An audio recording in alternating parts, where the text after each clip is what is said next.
آل کا لفظ تو پورے خاندان کے لیے بولا جا سکتا ہے، لیکن اہل بیت یہ گھر والے ہیں، جیسے اردو میں ہے ویسے ہی عربی زبان میں ہے۔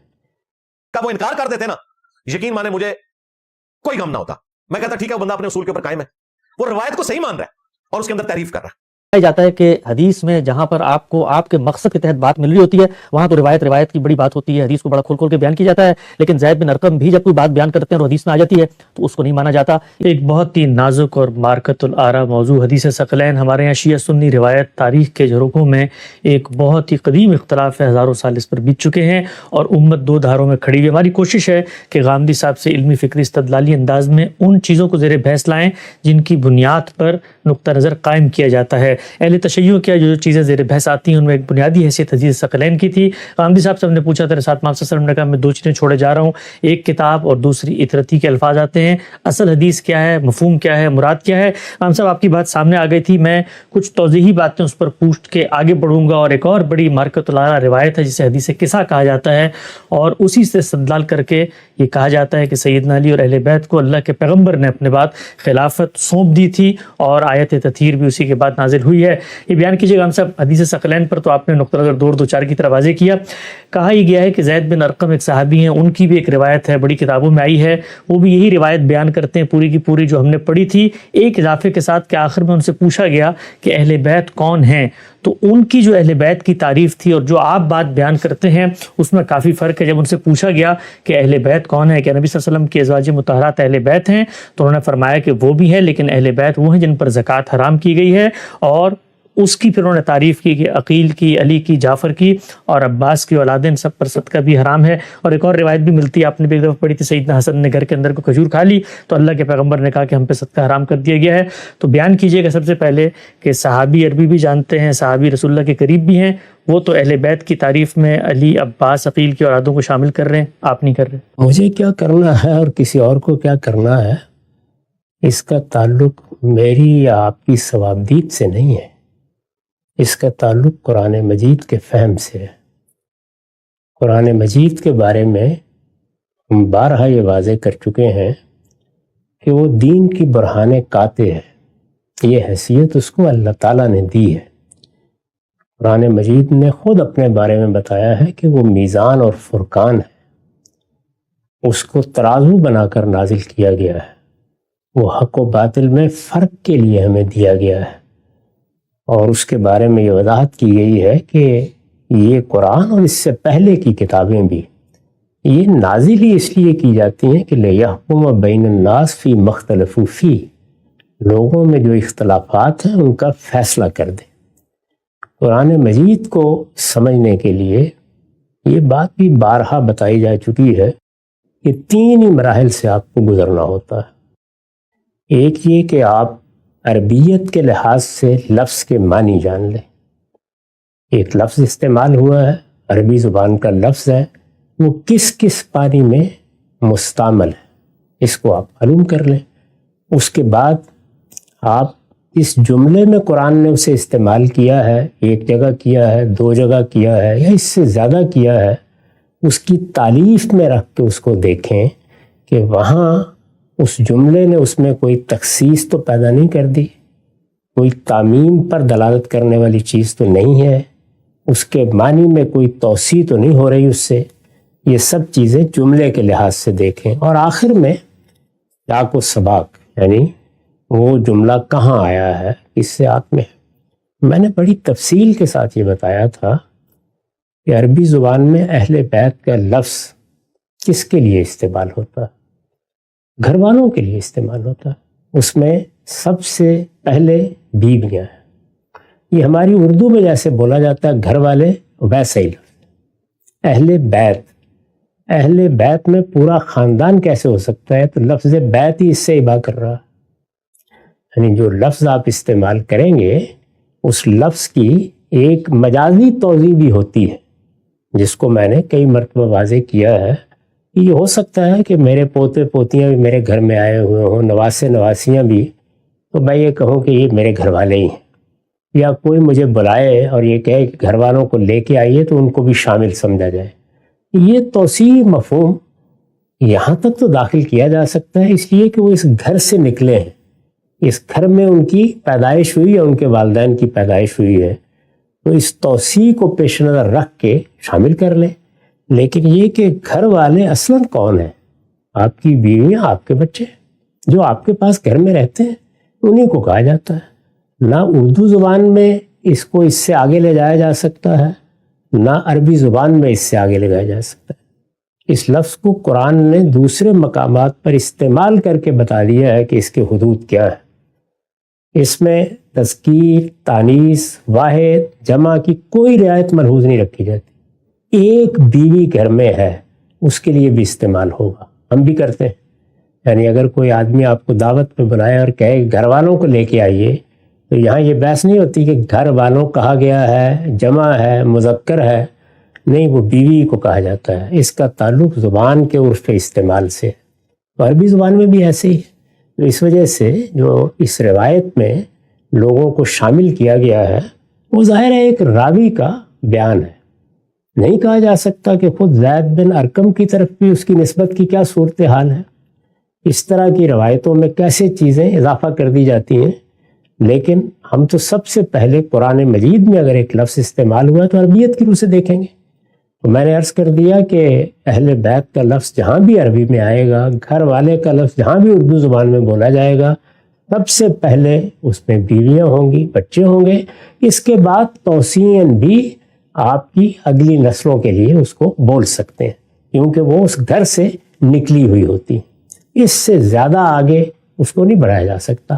آل کا لفظ تو پورے خاندان کے لیے بولا جا سکتا ہے، لیکن اہل بیت یہ گھر والے ہیں. جیسے اردو میں ہے ویسے ہی عربی زبان میں ہے. میں نے عرض کیا تھا کہ اس کے بعد یعنی لفظ کے بعد ہی ہم نے جان لیے.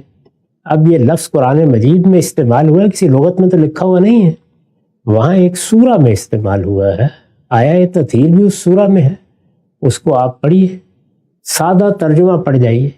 پوری سورہ میں موضوع ہی رسول اللہ کی ازواج ہے. یعنی منافقین نے رسول اللہ کے گھر کو ہدف بنا لیا. وہ چاہتے ہیں کہ باقی حملے تو کامیاب نہیں ہوئے، اب کوئی اخلاقی نوعیت کی بات پیدا کر کے، کوئی اسکینڈل پیدا کر کے رسول اللہ کی شخصیت کو مجروح کیا جائے. یہ ساری بات سورہ میں زیر بحث ہے. اس میں ازواج مطہرات کو براہ راست خطاب کیا گیا ہے اور ازواج النبی کہہ کے خطاب کیا گیا ہے، اور ان سے کہا گیا ہے کہ اب ایسی نازک صورتحال پیدا ہو گئی ہے کہ اس میں آپ فیصلہ کریں کہ آپ کو اس گھر میں رہنا ہے یا نہیں رہنا. رہنا ہے تو اس کے لیے یہ پابندیاں ہیں، یہ آداب ہیں، ان کی میں اس سے پہلے وضاحت کر چکا ہوں. اس میں پھر یہ بتایا گیا ہے کہ اللہ تعالیٰ یہ چاہتے ہیں کہ تم ان پابندیوں کا لحاظ کرو، پوری طرح متنبع رہو. یہ لوگ جو غلط چیزیں، جو اخلاقی نجاست تم پر تھوپنا چاہتے ہیں، یہ منافقین، اللہ ان سے تمہیں پاک رکھنا چاہتا ہے. یہ ہے پوری بات. یہ مضمون جو میں نے آخر میں بیان کیا یہی آیا تطہیر کا مضمون ہے. یطہرکم تطہیرا، اللہ ہر لحاظ سے ان کی تہمتوں سے تمہیں پاک رکھنا چاہتا ہے. اس میں کوئی گنجائش ہی نہیں ہے کہ رسالت مآب صلی اللہ علیہ وسلم کی ازواج مطہرات کے سوا کسی کی طرف دھیان بھی جائے آدمی کا. قرآن مجید اتنا واضح ہے، اتنا مبرہن ہے کہ آدمی اس کے علاوہ کچھ سوچ بھی نہیں سکتا. یہ قرآن کا بیان ہے، یہ میں نے واضح کر دیا. اس کے واضح کر دینے کے بعد اب کیا ایک مجہول سی روایت کی بنیاد پر قرآن کو منسوخ کر دیا جائے، قرآن میں ترمیم کر دی جائے؟ اچھا، یہ روایت تو جیسی کچھ بھی ہے، اگر کوئی بخاری اور مسلم کی روایت بھی ہو، میں یہ کہتا ہوں اس سے بھی آگے بڑھ کر کوئی روایت آ جائے، کیا وہ قرآن مجید پر اثر انداز ہو سکتی ہے؟ نہیں ہو سکتی. تو قرآن مجید میں نہ اس کی کوئی گنجائش ہے کہ اہل بیت کا مصداق کسی اور کو قرار دیا جائے، نہ قرآن مجید میں اس کی گنجائش ہے کہ جو کچھ کہا جا رہا ہے اس میں کسی اور کو شامل کیا جائے. وہاں صرف رسول اللہ کی بیویاں زیر بحث ہیں، آپ کی ازواج زیر بحث ہیں. یہ بات قرآن مجید کے ہر طالب علم پر آخری درجے میں واضح ہو جاتی ہے. بس ایک ہی شرط ہے، اور وہ یہ کہ وہ قرآن کی بارگاہ میں جاتے وقت اپنے تعصبات، اپنے جذبات اور اپنی معلومات کو باہر رکھ جائے. قرآن کے سامنے جائے اور قرآن کے سامنے سر جھکا کر جائے. قرآن سے پوچھے وہ کیا کہہ رہا ہے. یہ میں نے پوری طرح واضح کر دیا تھا اور بتا دیا تھا. اس وجہ سے جو کچھ اس روایت میں بیان کیا گیا ہے وہ عربیت کے بھی خلاف ہے اور قرآن مجید اس کو قبول بھی نہیں کرتا. قرآن میں جو بات کہی گئی ہے اس میں اس توسیع کی بھی کوئی گنجائش نہیں ہے جو زبان کی روح سے ہو سکتی ہے، اس لیے کہ وہاں سیاق و سباق نے بالکل متعین کر دیا ہے کہ زیر بحث ہی ازواج النبی ہیں، رسول اللہ صلی اللہ علیہ وسلم کی ازواج مطہرات، اس کے سوا کوئی اور معنی لینے کی کوئی گنجائش نہیں. بالکل واضح ہو گیا. غام صاحب زید بن ارقم کی روایت پہ غام صاحب کا تبصرہ سامنے آیا. سلسلہ گفتگو کو آگے بڑھاتے ہیں. ایک اور روایت ہے حدیث قصہ اس کو کہا جاتا ہے، اوڑھنی یعنی چادر والی روایت، جس میں رسالت آپ صلی اللہ علیہ وسلم نے کچھ اقدامات کیے ہیں. روایت میں بھی پڑھ کے سناؤں گا. اس روایت کی سندی بحث میں تو بہت اختلافات ہے، اہل سنت اس کو تسلیم نہیں کرتے، اس کی سند پر بہت اشکالات ہیں، اضطرابات ہیں، اس کے راویوں پہ بہت جرح نقد کیا گیا ہے، لیکن اہل تشیع کیا وہ ہے کچھ حدیث کی کتابوں میں بھی آ گئی ہے. سند کی بحث سے قطع نظر جو نفس مضمون ہے اس پر غامدی صاحب قرآن کی روشنی میں کیا تبصرہ کرتے ہیں. روایت میرے سامنے فرمایا سیدہ عائشہ کی بیان کرتی ہیں کہ ایک دن نبی کریم صلی اللہ علیہ وسلم نے سیاہ کڑھائی والی چادر اوڑھ رکھی تھی، چنانچہ حضرت حسن رضی اللہ تعالیٰ عنہ آئے تو آپ نے انہیں اس میں داخل کیا، اور پھر حسین رضی اللہ تعالیٰ عنہ آئے تو آپ نے انہیں بھی اس میں داخل کیا. پھر سیدہ فاطمہ آئیں تو آپ نے انہیں بھی داخل کر لیا، اور حضرت علی آئے تو انہیں بھی اندر داخل کر لیا. اس کے بعد فرمایا کہ اے اہل بیت، اللہ تعالیٰ تم سے ناپاکی کو دور کر کے اچھی طرح پاک کرنا چاہتا ہے، یطہرکم تطہیرا. وہی آیت آپ نے پڑھی. اسی روایت سے ملتے جلتے الفاظ ام سلمہ کی بھی ایک روایت میں آئے ہیں، اس میں کچھ زیادہ تفصیل ہے. اس تفصیل کے مطابق باقاعدہ رسول اللہ صلی اللہ علیہ وسلم نے بھیج بلاوا دیا ہے اور پھر ان حضرات کو بلایا ہے اور پھر چادر میں شامل کیا ہے. اور ام سلمہ جو خود ازواج مطہرات ہیں، جب چادر میں شامل ہونا چاہیں تو ان کو شامل نہیں کیا گیا، بلکہ کہا گیا کہ تم تو آلریڈی اس میں ہو. ان سے بھی استدلال کر کے کہا جاتا ہے کہ آیت تطہیر نازل ہی اس وقت ہوئی جس وقت رسالت پاک صلی اللہ علیہ وسلم نے اپنی بیٹی، اپنے داماد اور اپنے نواسوں کو اس میں شامل کیا، اور اہل بیت کی آیت اس وقت پڑھی جس وقت کہ یہ لوگ وہاں پہ موجود تھے. میں بھی تبصرہ نہیں کرتا اس پر، مجھے معلوم ہے کہ اس روایت میں کیا کیل و کال ہے، اس کی سندوں پر کیا بحث کی گئی ہے. چھوڑ دیجئے اس کو، تھوڑی دیر کے لیے مان لیجئے. تو اتنی بات اس کے بارے میں کہنی چاہیے کہ کسی موقع پر محبت کے جذبات کے ساتھ حضور نے اپنے بچوں کو اپنی چادر میں لیا. بیٹی ہے آپ کی، یہ تو گھر والے ہوتے ہی ہیں، اور ان کے بارے میں دعا کی کہ جس طریقے سے میری بیویوں کے بارے میں اللہ نے یہ فرمایا ہے کہ وہ ہر اخلاقی نجاست سے ان کو پاک دیکھنا چاہتا ہے، میں ان کے بارے میں بھی یہی خواہش رکھتا ہوں. اس میں خواہش کا اظہار کیا گیا ہے، یہ کوئی بری خواہش ہے. اور اس میں لفظ کی توسیع جس حد تک زبان اجازت دیتی ہے، کیا اس سے کوئی تجاوز ہوا ہے؟ تو بس اس کو وہاں رکھیے. اس سے ان دو باتوں پر کیا اثر ہوگا، یعنی قرآن مجید میں ازواج مطہرات ہی کے بارے میں جو کچھ کہا گیا ہے اور حدیث ثقلین میں ازواج مطہرات نے جو کچھ قرآن کے بارے میں کہا ہے، اس کی روشنی میں نے بتا دیا تھا پچھلی نشست میں کہ چونکہ آپ کی ازواج مطہرات آپ کے بعد اس امت کی ذمہ داری تھی، ان کو پابند کر دیا گیا تھا کہ وہ نکاح نہیں کر سکتی، وہ اس گھر سے جا نہیں سکتی. یہ مسلمانوں کی ذمہ داری تھی کہ ان کے معاملات کو دیکھیں، ان کی حفاظت کریں، ان کی کفالت کا بندوبست کریں. اس لیے حضور نے ان کے بارے میں فرمایا کہ اللہ کی کتاب کو ہدایت کے لیے مضبوطی سے تھامے رہو، اور یہ میری بیویاں ہیں، میں ان کو تمہارے لیے چھوڑ کر جا رہا ہوں. ان کے اوپر کچھ زائد پابندیاں لگی ہوئی ہیں، یہ اپنا کوئی نیا گھر نہیں بسائیں گی. تو ذکرکم اللہ فی اہل بیتی، میں اپنی ان ازواج کے بارے میں تمہیں اللہ کو یاد دلاتا ہوں. ایسا نہ کرنا کہ ان کی کوئی اہانت ہو یا ان کی ذمہ داریوں کو ٹھیک طرح سے ادا نہ کرو. یہ بچوں کو ان کی ماؤں کے بارے میں نصیحت کی گئی ہے، اس کو میں نے واضح کر دی. اچھا غم صاحب، اس میں روایت میں یہ بھی آتا ہے کہ اس موقع پر بہت سارے مفسرین لکھتے ہیں کہ آیت تطہیر کے شان نزول ہی اصل میں یہ واقعہ ہے جب یہ ہوا، اس کے بعد یہ آیت نازل ہوئی اور رسالت پاک صلی اللہ علیہ وسلم نے بھی اس موقع پہ پڑھ دی. جو آیت ہے جس کا آپ نے ذکر بھی کیا، کئی دفعہ زیر بحث بھی آئی، اس کا اور چادر میں اپنے بچوں کو لے کر، اپنے پوتوں کو نواسوں کو لے کر، اپنی اولاد اور داماد کو لے کر جو بات کہی جا رہی ہے، اس کا تو قرآن صریحتاً انکار کرتا ہے، چونکہ آیت تطہیر کے اندر جو نفس مضمون زیر بحث ہے اس کا اس واقعے سے تو کوئی تعلق ہی نہیں ہے. بالکل میں نے واضح کر دیا کہ آیت تطہیر ازواج مطہرات کے بارے میں اسی سیاق میں آئی ہے. جس کا جی چاہے قرآن مجید کو اٹھائے اور اٹھا کر سورہ احزاب کو پڑھ ڈالے، سادہ ترجمہ پڑھ ڈالیے، کوئی اس میں ادنا تردد نہیں رہے گا. اس وجہ سے زیادہ بات اس روایت کی بنیاد پر یہ کہی جا سکتی ہے کہ رسول اللہ صلی اللہ علیہ وسلم نے اپنے بچوں کے بارے میں بھی یہ دعا کی یا خواہش ظاہر کی کہ اللہ تعالیٰ ان کو بھی اسی طرح ہر طرح کی اخلاقی نجاستوں سے پاک رکھے. یہ بڑی پاکیزہ دعا ہے. اگر آپ نے کی کسی موقع پر اور راوی نے اس کو اس طریقے سے بیان کر دیا ہے تو اس پر کوئی اعتراض نہیں ہوتا، نہ اس کا انکار کرنے کی کوئی وجہ ہے. اچھا ہم سب آخری سوال اسی روایت کے حوالے سے، جو ایک بہت بڑا استدلال کیا جاتا ہے اس روایت سے کہ جی باقاعدہ طور پر رسالت پاک صلی اللہ علیہ وسلم نے اپنے بات کے فیصلوں کو کر دیا، تو اگر کوئی پیغمبر دنیا سے رخصت ہو رہا ہے اور اس نے دین کے باب میں اتنا بڑا فیصلہ کرنا ہے کہ آپ کے بعد اگر کوئی نظم اجتماعی بنے گا، کسی خلافت کے اندر نزاع پیدا ہوگا، تو لوگ فیصلہ کرتے ہوئے میرے اہل بیت کو ترجیح دیں، میں نے ان کی کچھ سپر ذمہ داریاں کر دی ہیں، ان کی فضیلت، ان کا مرتبہ، ان کا مقام تقدس سب سے آگے ہے، تو اس کے لیے یہ صرف ایک ایکٹ کرنا کہ چادر کے اندر آپ نے لے لیا اور وہ ظاہری بات ہے گھر کے اندر معاملہ ہوا، اگر ام سلمہ اس کو نقل ہی نہ کرتی، لوگوں کو پتہ ہی نہ ہوتا، تو جو استدلال اس سب سے کیا جا رہا ہے، اس کی جو بھی حیثیت ہے سند کی مان بھی لیا جائے تو وہ استدلال تو ہوتا نہیں، بنا تو رسول اللہ کو باہر نکلنا چاہیے تھا، خطبہ دینا چاہیے تھا اور پھر فیصلہ کرنا چاہیے تھا ان کے بارے میں۔ سارے عقلی سوالات ہیں، بے معنی باتیں ہیں۔ لوگ اصل میں جب کچھ تعصبات قائم کر لیتے ہیں تو پھر اسی طریقے سے جہاں سے تنکا مل گیا اس کو بھی شتیت بنا کے پیش کر دیتے ہیں۔ قرآن مجید بالکل واضح ہے، اس میں کوئی ادنا تردد نہیں ہے، وہ خدا کی برہان ہے، کوئی باہر کی چیز اس پر اثر انداز نہیں ہو سکتی، نہ کوئی شان نزول اس کی بارگاہ میں پیش کی جا سکتی ہے۔ سورہ احزاب ہر لحاظ سے واضح طور پر بتا رہی ہے کہ کن کا مسئلہ زیر بحث ہے، کن کے بارے میں ہدایات دی گئی ہیں، کن کے بارے میں یہ آیت تطہیر ہے۔ اور جو حدیث ثقلین ہے اس پر میں تبصرہ کر کے بتا چکا کہ اس میں جو بات کہی گئی ہے وہ کیا ہے۔ میں تمہیں اللہ یاد دلاتا ہوں ان کے معاملے میں، تو ظاہر ہے کہ اللہ یاد دلانے کا کوئی محل ہونا چاہیے نا۔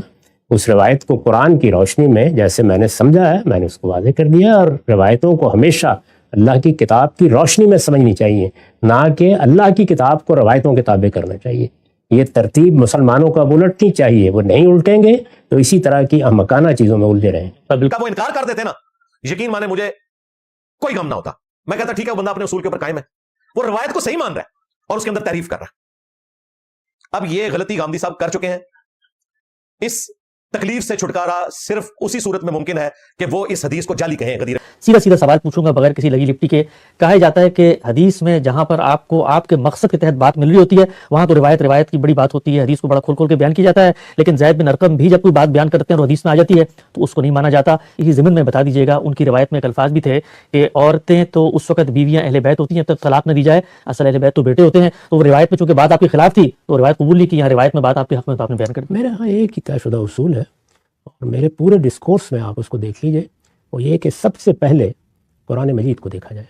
دین کے معاملے میں کوئی بات نہیں کہی جا سکتی جب تک کہ قرآن کو سب سے پہلے نہ دیکھا جائے اور قرآن کے بارے میں یہ تسلیم نہ کیا جائے کہ وہ میزان ہے، فرقان ہے، حتمی حجت ہے، برہان قاطع ہے۔ وہ کوئی بات بیان کر دے گا تو پھر کسی چیز کی کوئی اہمیت نہیں۔ قرآن مجید کو سمجھنے کے لیے میں بارہا عرض کر چکا کہ ایک ہی طریقہ ہے جو ہم ہر جگہ اختیار کریں گے۔ سب سے پہلے یہ دیکھیں گے کہ جو الفاظ استعمال ہوئے ہیں وہ عربی زبان میں کس مفہوم میں آتے ہیں، اور ان میں معروف معنی لیے جائیں گے ہمیشہ، کیونکہ خود قرآن نے پابند کر دیا ہے کہ وہ بلسان عربی مبین نازل ہوا ہے۔ الفاظ کو دیکھنے کے بعد ہم جملے میں جائیں گے اور دیکھیں گے کہ کیا جملے نے ان الفاظ میں کوئی انتخاب تو نہیں کر لیا، جملے کی تالیف کے لحاظ سے ان کو طے کریں گے، پھر سیاق و سباق میں جائیں گے۔ قرآن مجید میں جب سیاق و سباق میں آپ جائیں گے تو بالکل متعین ہو جائے گا کہ کوئی تعمیم ہے، تخصیص ہے، لفظ کے معنی میں کوئی انتخاب کیا گیا ہے، وہ سب چیزیں واضح ہو جائیں گی۔ یہ طریقہ دنیا کی ہر کتاب کو سمجھنے کے لیے مسلمات کی حیثیت رکھتا ہے۔ یہی طریقہ ہم قرآن مجید میں اختیار کرتے ہیں۔ جب اس طریقے سے کوئی بات سمجھ میں آ جاتی ہے، اب روایات کے ذخیرے کو دیکھا جاتا ہے۔ روایات کے ذخیرے کے بارے میں بھی یہ واضح کر دیا ہے کہ سب سے پہلے اگر وہ روایت رسالت مآب صلی اللہ علیہ وسلم کی نسبت سے بیان ہوئی ہے تو سند دیکھی جائے گی۔ سند میں نے بارہا یہ عرض کیا ہے کہ وہی اصول صحیح اصول ہیں جو محدثین نے اختیار کیے ہیں، چنانچہ بیلاگ طریقے سے انہی اصولوں کا اطلاق کر کے پہلے سند کے اعتبار سے روایت کی کیا حیثیت ہے اس کا انتخاب کر لیا جائے گا۔ اب اس کا انتخاب کرنے کے بعد سمجھنے کا عمل شروع ہوگا۔ سمجھنے کے عمل میں جو کچھ ہم نے قرآن سے سمجھا ہے اس کی روشنی میں اب روایت کو دیکھیں گے، تو روایت جب اس کے مطابق ہوگی تو پیش کی جائے گی، اور اگر اس کے مطابق نہیں ہے یا اس میں کوئی توفیق کی ضرورت ہے تو اس پر پھر تبصرہ کیا جائے گا۔ میں اپنے اس اصول میں بالکل کنسسٹنٹ ہوں، میں نے ہمیشہ اسی طرح کیا ہے۔ میری کتابوں میں، میری گفتگوؤں میں، میری باتوں میں کوئی مثال دے دیجئے اس سے مختلف رہی ہو۔ یہی طریقہ ہمارے ہاں جلیل القدر علماء کر رہا ہے، ہمیشہ ایسے ہی دیکھا جاتا ہے تمام معاملات کو، تو میں ہر روایت کو ایسے ہی دیکھوں گا۔ زید بن ارقم رضی اللہ عنہ نے اگر کوئی بات بیان کی ہے، یعنی ظاہر ہے کہ روایت کے بارے میں تو رسالت مآب صلی اللہ علیہ وسلم کی نسبت سے ہو یا کسی صحابی کی نسبت سے، یہی کہا جائے گا اگر بیان کی ہے۔ وہ ہمیں براہ راست نہیں بتا رہے، لوگ ان کی بات سن کے آگے نقل کر رہے ہیں۔ اگر کوئی بات بیان کی ہے تو بہت ادب سے یہ کہا جائے گا کہ ان کو غالباً دو تعبیروں میں غلطی لگی ہے۔ ایک ہے تعبیر اہل بیت، اس کے معنی ہے گھر والے، جیسے میں نے مثال دے کے بتایا تھا کہ ہم گھر والے کا لفظ بولتے ہیں، اس میں ہماری بیویاں ہوتی ہیں، اور اگر اس وقت ہمارے بچے ہمارے گھر میں ہوں تو وہ بھی اس میں شامل ہوتے ہیں، تو یہ تعبیر بالکل الگ ہے۔ ایک ہے اس میں سے اہل بیت کی جگہ اہل کا لفظ بولنا۔ اہل اور آل یہ دونوں الفاظ قرآن میں بھی استعمال ہوئے ہیں، عربی زبان میں بھی استعمال ہوئے ہیں، ان میں وسعت ہے، ان میں جس طرح کہ اہل لغت کہتے ہیں کہ ہم العشیرہ والقوم والانصار، اس میں خاندان بھی ہوتا ہے، اس میں بعض اوقات پوری قوم شامل ہو جاتی ہے، اس میں آدمی کے اعوان و انصار بھی شامل ہو جاتے ہیں۔ تو آل اور اہل کے الفاظ بالکل الگ مدعا رکھتے ہیں۔ زید بن ارقم رضی اللہ عنہ نے ان لوگوں کو بیان کر دیا ہے جن کو آل محمد کہنا چاہیے، یعنی آپ کے خاندان کے لوگ۔ وہ کون لوگ ہیں؟ جن کے لیے صدقہ ممنوع قرار دیا گیا تھا۔ کیوں ممنوع قرار دیا گیا تھا؟ میں عرض کر چکا ہوں کہ جب خیبر کی فتح کے بعد ایک حصہ ان کے لیے خاص کر دیا گیا تو پھر رسالت مآب صلی اللہ علیہ وسلم نے فیصلہ فرمایا کہ اب میرے گھر والے یا میرے خاندان کے لوگ یا میرے قبیلے کے لوگ وہ زکوٰۃ میں حصے دار نہیں رہے۔ روایت میں بھی آیا کہ سب کیونکہ اللہ تعالیٰ نے ان کے لیے ایک حصہ مقرر کر دیا ہے، وہ ان کی کفالت کے لیے کافی ہے، چنانچہ آپ بہت سختی برتتے تھے اس معاملے میں۔ ان کے ذہن میں یہ مفہوم رہا ہے، تو آل کا جو مفہوم ہے یا اہل کا مفہوم ہے وہ انہوں نے بیان کر دیا ہے۔ اہل بیت بالکل ایک الگ ترکیب ہے۔ اہل کا لفظ تو اہل الکتاب، اہل الدار، وہ تو 10 پہلوؤں سے استعمال ہوتا ہے، اس کے بارے میں انہوں نے بیان کر دیا بہت ادب کے ساتھ۔ اگر انہوں نے بات بیان کی ہے تو ہم اختلاف کی جسارت کرتے ہیں، اس لیے کہ قرآن کے مقابلے میں نہ کسی روایت کی کوئی حیثیت ہے، نہ کسی صحابی کے اثر کی کوئی حیثیت ہے۔ قرآن مجید کے الفاظ اس کو قبول کریں گے تو اس کی بڑی اہمیت ہے، اس وقت میں اس کو سراخوں پر رکھوں گا، نہیں ہے تو جرا کرتا چلا جاؤں گا، اس سے دنیا کی کوئی طاقت مجھے نہیں روک سکتی۔ سیدہ فاطمہ سلام اللہ علیہا اور ان کی اولاد، ان کا اہل البیت میں شامل ہونا یہ مسلمات میں سے ہے، جو سب کو پتا ہے کہ اولاد اہل البیت میں سے ہوتی ہے۔ اور اولاد تو ایسی حقیقی اہل بیت ہے کہ اگر کوئی مرد اپنی بیوی کو طلاق بھی دے دے تب بھی اس سے جو اولاد ہے وہ اہل بیت رہتی ہے اور بیوی اہل بیت سے خارج ہو جاتی ہے۔ نبی صاحب جب یہ کہا جاتا ہے کہ جی اہل بیت قرآن مجید کے اندر جہاں پہ زیر بحث ہیں، آیت تطہیر کے اندر، تو وہاں پر رسالت محمد صلی اللہ علیہ وسلم کی بیویاں ازواج مطہرات زیر بحث ہیں، جو بات کہی جاتی ہے وہ یہ کہ جی یہ جو ازواج ہوتی ہیں یہ تو رشتہ نکاح کے بعد زوجہ بنتی ہیں، اور اگر طلاق دے دی تو پھر زوجہ نہیں رہتی، جبکہ اولاد تو ہمیشہ رہتی ہے۔ تو قرآن نے اگر کسی کو زیر بحث لانا تھا تو حقیقی اہل بیت اگر کوئی ہیں تو وہ تو بچوں کو بننا چاہیے نا۔ ٹھیک ہے بیویاں بھی ہیں جب تک رشتہ نکاح میں ہیں، لیکن وہ تو کنڈیشنل اہل بیت ہیں، آپ نے طلاق دی تو وہ تو اہل بیت نہیں رہیں گے۔ اس طرح کے استدلالات اس قابل نہیں ہوتے کہ ان پر کسی سنجیدہ مجلس میں گفتگو بھی کی جائے، لیکن میں چند حقائق پھر بھی آپ کے سامنے رکھ دیتا ہوں۔ ازواج مطہرات کیوں زیر بحث آئی ہیں وہ میں نے بیان کر دیا تھا۔ ان کو تخیر دی گئی، قرآن مجید نے یہ کہا کہ جو صورتحال پیدا ہو گئی ہے، جس طرح پیغمبر کے گھرانے کو ہدف بنا لیا گیا ہے، ان کو ایک موقع دیں، یہ چاہیں تو پیغمبر کے ساتھ رہیں۔ سورہ احزاب میں یہ ساری بات بیان ہوئی ہے، یہ میں کوئی تاریخی قصہ نہیں بیان کر رہا۔ یہ چاہیں تو پیغمبر کے ساتھ رہیں اور چاہیں تو الگ ہو جائیں، یہ کوئی معمولی بات نہیں ہے۔ یہ جب کہا گیا تو انہوں نے آگے بڑھ کر یہ کہا کہ ہم تو سوچ بھی نہیں سکتے آپ سے الگ ہونے کا۔ گویا تخیر کے بعد انہوں نے ایک مرتبہ پھر پیغمبر کو اختیار کر لیا، ایک تو نکاح ہوا تھا پھر اختیار کر لیا۔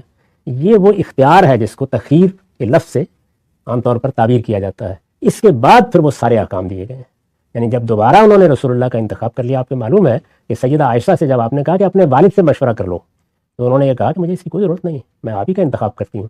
تو سب کی سب آپ کی ازواج نے جب آپ کا انتخاب کر لیا تو پھر میں نے عرض کیا تھا کہ یہ کہا گیا کہ اب تم لستن کاحد من النساء، یہ جو بیویاں جن کو آپ طلاقیں دیتے ہیں اور ان کی جگہ بیویاں لے آتے ہیں، یا وہ بیویاں نہیں رہیں، یہ اب کچھ اور ہستیاں بن گئی ہیں۔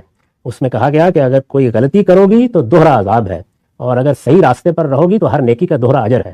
تم اب امت کی مائیں قرار دے دی گئی ہو، تمہارے لیے کچھ پابندیاں عائد کی جا رہی ہیں جن کے ساتھ تم نے اپنی زندگی بسر کرنی ہے۔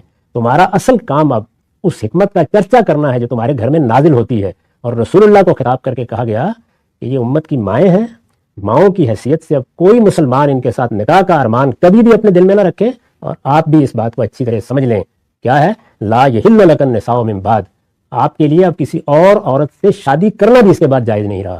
ولا ان تبدل بہن من ازواج، اور آپ ان کو طلاق دے کے اب ان کی جگہ کوئی دوسری بیوی بھی نہیں لا سکتے۔ طلاق تو ہو ہی نہیں سکتی۔ تو اس وجہ سے لوگوں کو چاہیے کہ وہ اللہ کی کتاب پڑھیں، دیکھیں وہاں کیا زیر بحث ہے، کیا کہا جا رہا ہے، کیا اس کے نتائج ہیں۔ میں اس پر اس کے سوا کیا عرض کر سکتا ہوں، یہ چیزیں تو اس قابل بھی نہیں ہیں کہ ان کو التفات کی نگاہ سے دیکھا جائے، لیکن اب آپ نے فرمایا تو میں نے تبصرہ کر دیا۔ بالکل واضح ہو گیا ہے، غامدی صاحب کے ساتھ ہم ان اہم امور کے اوپر تبادلہ خیال کر رہے ہیں جس پر ہماری امت میں عقائد کی پوری فہرستیں بنا دی گئی ہیں۔ انشاءاللہ پوری کی پوری پیشکش کے اوپر جو کچھ اختلافات سامنے آتے ہیں ٹھنڈے دل و دماغ سے علمی استدلالی فکری انداز میں زیر بحث لاتے رہیں گے۔ وقت یہاں پہ ختم ہوتا ہے، دوبارہ حاضر خدمت ہوں گے، اب تک آپ کا بہت شکریہ۔